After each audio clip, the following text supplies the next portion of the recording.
by Pereira. It's Parks who scored last time these two sides met. And now it's turned back in by Pereira. It's Parks who scored last time these two sides met. I thought for 45 minutes we were incredible. For 45 minutes, probably the best 45 minutes of football we played in about 3 or 4 years. Yeah. We looked high intensity, we looked really aggressive with and without the ball. We had 5, 6, 7 chances. We didn't put them away. We have to be, same as what I said the last two weeks, we have to execute better. And we allow Portland to come back into the game. And I think in the second half we just looked a little bit, I think we've got to show a little bit more leadership and a little bit more control of the game. We played up against a good team with good front line, and I just thought for 25 minutes we need to be a little bit braver, play a little bit more with the ball, play our style and control the game. But like I said, I think for 45 minutes we were excellent. Yeah, I thought they played well for 45 minutes. John and then Mark. Hey coach. So like you said, first half came out very strong. Second half, Portland got back into the game. What exactly happened at that halftime interval? Was there any tactical changes that were tried to make in the second half, or was it more of a mentality issue in the second half? Yeah, no, we didn't make any tactical changes in the first half. I asked the team to play more. I think you can see the ability of our team to be direct with Munsef when Burke is putting that one down the side. We get goal chances from it, but if we don't get goal chances from it, it opens the game up. That's why we don't play those long balls frequently. So I asked the team to play more, and I don't think we played enough. I don't think we played enough with Andres Pereira and Keaton Parks. I think you can see we miss James Sands in them moments because he links the game and demands the ball and shows a real leadership in that moment.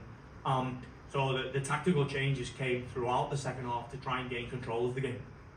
Hey coach, clearly Munsef struggled to find his feet today. 5 shots on target, but no goals for him, still no goals for him this season. Do you have any thoughts or concerns on his performance today, and could we expect to see some more significant minutes for Mijatovic going forward? You can expect to see minutes for Mijatovic because we brought him as an important player here. How we fit him into the team will dictate and depend on performances. Munsef is really aggressive runner. You can see the problems that he causes, but he has to finish his chances. If you're going to be a clinical forward in this league, you have to finish your chances, and we saw that with a guy like Tati over the evolution of him in the league.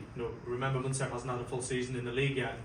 And, we signed him from the Croatian league, and so he's adapting to MLS. I think his ability to be a dangerous player in the league is improving consistently, but I will consistently push him on putting the ball in the goal because the second goal today gives us the ability to go on and really control the game. We've seen this, this moment too often where we have to kill in this moment, and it gives us the real control in the game and the cushion to go forward. Alec and then obviously because of how polarizing both halves were, did you notice anything that Portland was doing differently just coming out of halftime? Any tactical changes that they specifically made to adjust for what seemed like a pretty intense press in the first half? No, I just don't think we showed the intensity that we showed in the first half. I think when you give the likes of Anthony and Evander and these guys space, they can make moments, and we weren't intense enough in those moments, especially when the ball's coming into the midfield with Keaton Parks and Andres Pereira. We've got to be. That's why we put Justin Hack in to get more competition, get more competitive in the middle of the field, because I actually don't think the game was overly tactical. I think when we pushed them back and put them under pressure, they kicked the ball long. But when we sat and we weren't aggressive and we were a little bit passive, they played through us, and we're not at our best when we do that. You can see it in the first and the second half. We're doing enough in the second half. Harry? In the back, coach. On a positive note, despite the rain, 24,000+ out here to support you for the home opener, got crazy and, did get the first goal of the season. Can you talk about the atmosphere that you felt in the home opener, especially after that first goal? The atmosphere was incredible. I think I said all week to the players, and I said today before the game, we create the atmosphere ourselves. Our fans are a special group of fans, and we know that when we play on the front foot and we play with intensity, that they're behind us, and we hear them, and it almost goes hand in glove together. You've seen that in the first half. We put the second and third goal in the first half, and everyone enjoys the whole 90 minutes. We go flat, and we go passive, and we sit off, which is not us, and is definitely not dictated by me, is when the atmosphere starts to go a little bit and people want to see us on the front foot. It's not us, it's not our identity. So amazing experience again to be in front of our fans, in front of our special fans for the first 45 minutes, but we have to give them something to cheer about for 90 minutes. We know that, we're realistic, I'm a realist. And Doing enough in what is the missing ingredient here? I think it's twofold. I think it's number one is we have to continue to develop the new and the younger talent that we have to understand the moments and how to play in them and how to absorb the pressure and how to consistently put intensity into the game. That's the first thing. The likes of Mijatovic and Fernandez and these type of guys. Real talented potential players that are going to be incredible for the future. The other side is demand the leadership from the likes of Keaton Parks, Thiago Martins, Burke, Rees, Andres Pereira, these guys that have been in the league, that understand this.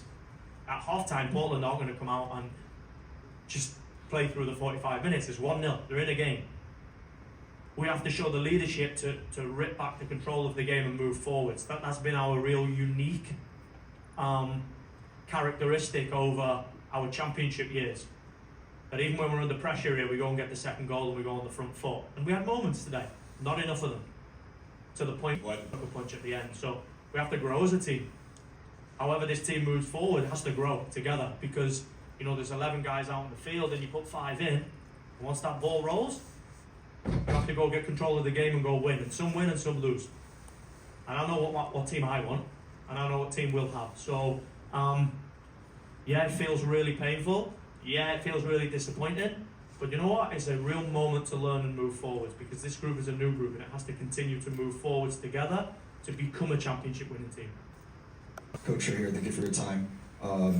Obviously, it's really early in the season, 3 games in, but especially today, there were some remnants of an underlying theme from last season where you guys start off strong and kind of let these opposite teams get away with easy wins almost, just from late goals and such. From your side of things, is there any frustration from your end and from the players who have been here with this looking to be something that is always occurring, and what can you do to change that as you go through with the season? There is an incredible amount of frustration that this happens in our stadium in front of our fans. I can guarantee whoever you ask that they care. And that in that dressing room there, it's like the last game of the season when we missed the playoff. It's completely dead because the guys want to win and want to play a style of football that goes, entertains and wins football games. But we have to learn from this. You can't just want to be the team that you used to be based on the fact that you used to be this team that had maybe 900 games in it, and then you are now this team through the structure of the league that has this many games in. You can't be that team just because you want to. You have to go through the processes and the journey and the highs and the lows of really fighting and coming together and learning. And then you can become a championship team. You can't just be a team because you want to be. And we're going through that process and it's super painful. But if we'd have won today and we'd have scored the 3 goals in the first half and everyone says, oh, it's amazing, you are incredible in the first half, and then the second half fizzles out, I still think the same way. I'd still look at it and think, why did they have counter-attack in the first half that went to a chance? We would analyse the game logically through the process, but I understand we all want to win because winning is in our DNA and in mine too. This is the first time I've been through this process as well, by the way. I'm used to winning a lot of football games, whether it be here as the assistant in my previous job over the last 15 years. So we have to go together and learn and not throw the baby out the bath, but you have to go through why, how, move forward. And you will do that as a team, and then you will have players like Julian Fernandez and Mijatovic and Munsef Bakara, 21, 22, 23-year-olds that grow into 24, 25, 26-year-olds, and then you become a championship winning team because you've gone through the process of learning. In this moment now, it's the most painful moment in the world ever because you have to eat it and you have to feel it and you have to hear it. I'm not stupid. But I understand when I go into the locker room and I go in front of the leaders and I go in front of the training ground on Monday, everybody will have an incredible desire to want to fix this. And at the moment that I look around the locker room and there's 3, 4, 5 or 6 guys and I look in their eyes and they don't believe in me or they don't believe in this process, I'm a realist. I go, okay, no problem. But while I look and the team is right there and we're fighting, I'm going to give them everything I've got to teach them and to support them and to challenge them in becoming a winning team. Because like I said, first half, 45 minutes here, was incredible. Second half, not good enough. Coach right here. You clearly hear them talking right here. How accountable do you feel for the results these last 3 games? 150,000%, because I'm the leader and I'm 100% responsible for them. And I'll tell David Lee and Brad Sims as well, I'm responsible for this because I lead it. But I'm also responsible for the growth and the improvement and the positive parts of it. What I do is look at it logically. And I look at why is this happening and how do we improve it and what are the steps forward to improve it. I am 100% confident and content in my ability to lead this team. And I'm 100% confident in the progression of this team. I'm also 100% disappointed and frustrated in the results. And I understand everyone deserves an opinion. And everyone deserves, the fans of the most important part of this football club. So when I hear it, it hurts me, but I accept it, and it makes me work even harder to make sure I put it right. Because if we were being dominated by teams and losing, we were the best team against Charlotte, but we lost by a set play. And that's not good enough, but we need to score goals. Against St. Louis, we compete for 70 minutes against a difficult team. We didn't make good enough decisions in the final third, I accept that. And I have to work at it. Today for 45 minutes we were brilliant, and we have to go back and look at why the second 45 minutes we didn't go on and go 2-0 up.